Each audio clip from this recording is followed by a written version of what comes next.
পঞ্চায়েত নির্বাচনের পর বছর ঘুরতেই কংগ্রেসের দখলে থাকা গ্রাম পঞ্চায়েত ছিনিয়ে নিল তৃণমূল। প্রধান উপপ্রধান সহ কংগ্রেসের 6 এবং সিপিএম-এর 1 সদস্য যোগদান করলেন তৃণমূলে।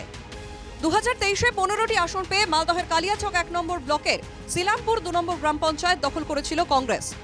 বৃহস্পতিবার তৃণমূল জেলা সভাপতি তথা বিধায়ক আব্দুর রহিম বক্সির হাত ধরে তৃণমূলে যোগ দেন পঞ্চায়েত প্রধান ফিরোজা খাতুন, উপপ্রধান মইনুল ইসলাম সহ 7 সদস্য। টোটাল 7 জন আজকে আমাদের এখানে দলের সাথে যুক্ত হলেন, অর্থাৎ শ্রীরামপুর পঞ্চায়েত আমাদের তৃণমূলের দখলে, আজ থেকে তৃণমূলের দখলে আসবে। কিছুদিন আগে লোকসভা নির্বাচনে যে কোনো কারণে ভেলকিবাজি দেখিয়ে কংগ্রেসরা সেখানে জিতে গেছে লোকসভাতে, কিন্তু মানুষ আমাদের সাথে আছেন আজকের এই জয়নিং সভা।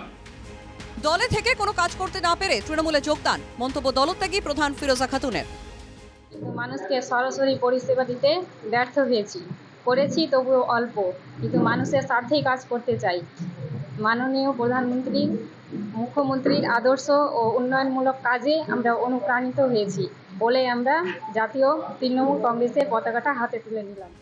পাল্টা কংগ্রেস নেতা কালী সদন রায়ের দাবি, কংগ্রেসে থেকে দুর্নীতির সুযোগ পাচ্ছিলেন না বলেই এখন ক্ষমতাসীন দলে গিয়েছেন তারা। পশ্চিমবঙ্গ সরকারের ক্ষমতায় যারা আসীন, যারা তাদেরকে কাজ করতে দিচ্ছিলেন না বলেই তারা কাজ করতে পারছিলেন না। আর কাজ না করতে পারলে তো দুর্নীতি করার কোনো সুযোগ থাকে না। ক্ষমতাসীন দলে গিয়ে ক্ষমতাসীনের আনুকূল্যে দুর্নীতি করার সুযোগটা পাবেন। সিলামপুর 2 নম্বর গ্রাম পঞ্চায়েতের আসন সংখ্যা 21। 2023-এর নির্বাচনে কংগ্রেস 15টি আসন পেয়ে পঞ্চায়েত দখল করে। তৃণমূল এবং সিপিএম পেয়েছিল যথাক্রমে 5টি এবং 1টি আসন। কিন্তু এখন 7 সদস্য তৃণমূলে যোগদান করায় তৃণমূলের আসন সংখ্যা হলো 12।